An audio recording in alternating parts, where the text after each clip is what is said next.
তো good morning guys. তো আজকের ব্লগটা আমি এখান থেকে স্টার্ট করছি। তো তোমরা দেখতে পাচ্ছ ঘড়িতে বাজে 8:30। তো অফিস যাওয়ার আমার টাইম হয়ে গেছে। তো যাওয়ার আগে ভাই সত্যি বলছি ভীষণ খিদে পেয়েছে। তো ভাই আগে খাবো তারপর যাব। তো ফাইনালি দেখতে পাচ্ছ আমার হাতে রুটি আর মিষ্টি তো এখন আমি এটা খেয়েই বেরোবো। চলো তো দেখা হচ্ছে অফিসে।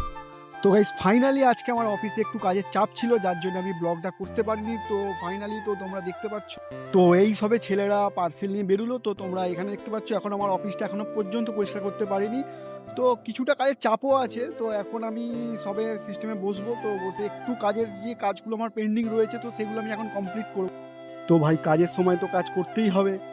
তো চলো আমার যে কাজগুলো পেন্ডিং আছে তো সেগুলো আমি কমপ্লিট করে ফেলি তাড়াতাড়ি।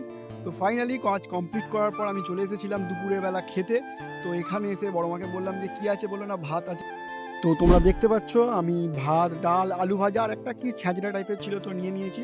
তো এখন খেয়ে নিই কথা বেশি না বলে। সত্যি বলতে ভাই খাবারটা দেখে আমার আরও বেশি খিদে পেয়ে গেছিলো। তো ফাইনালি খাওয়া দাওয়া কমপ্লিট করে আমি অনেকক্ষণ অফিসে বসেছিলাম। তো অফিসে কাজ করার পর এখন কিছু কাজ আমার পেন্ডিং ছিল, তো সেগুলো আমি আগে কাজগুলো কমপ্লিট করব। তারপরে না একটু সত্যি বলছি ভাই চা আমার একটু লাগে। তো চা একটু খেতে বলছো, চলো আগে কাজটা কমপ্লিট করে নিই। তো তোমরা হয়তো অনেকেই ভাববে যে এখানে কি কাজ করি না করি।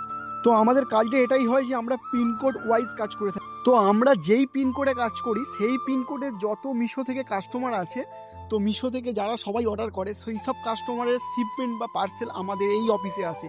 তো আমরা এখান থেকে সমস্ত কাস্টমারকে সার্ভিস করে থাকি। তো এখন হয়তো সবাই ভাববে যে আমি এটা কি করছি। তো এটা হলো কাস্টমার নেওয়ার পর যখন না ভালো লাগে, না পছন্দ হয়, তখন কাস্টমার রিটার্ন করে। তো সেগুলোকে আমাদের ডেলিভারি বয় গিয়ে ওই কাস্টমারের থেকে রিটার্ন বা পিক আপটা তুলে নিয়ে আসে। তো সেইগুলি আমি কমপ্লিট করি। তো ফাইনালি আমার কাজ হয়ে গেছে। তো তারপরে চলে এলাম কাকার চায়ের দোকানে। তো ফাইনালি আমি 1 কাপ লেবু চা নিলাম। সত্যি বলছি লেবু চাটা কাকার কাছে হেভি লাগে। তো কাকাকে বলছিলাম যে আমাকে চা করাটা শিখিয়ে দাও, তো তোমার দোকানের পাশে আমিও একটা চায়ের দোকান খুলবো। কাকা বলছে না না, ওটিতে হচ্ছে না।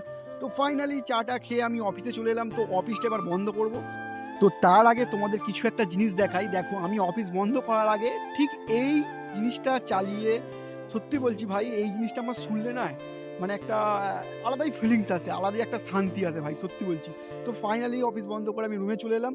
তো রুমে আসার পর এতটাই আমার ক্লান্ত লাগছিল যে একটু শুয়ে পড়লাম। তো শুলে তো হবে না, আবার আমাকে খাবারের জন্য বাইরে যেতে হবে। তো সেখানে যাওয়ার জন্য ফাইনালি আমি ছটাপট করে রেডি হয়ে গেলাম। তো তোমরা দেখতে পাচ্ছ আমি পুরোটা রেডি। চলো যাওয়া যাক তাহলে, চলো। তো গিয়েছিলাম হচ্ছে রুটি আর তড়কা নিতে। তো আজকে ইচ্ছা হলো, তো ফাইনালি রুটি আর তড়কা নিয়ে চলে এসেছি।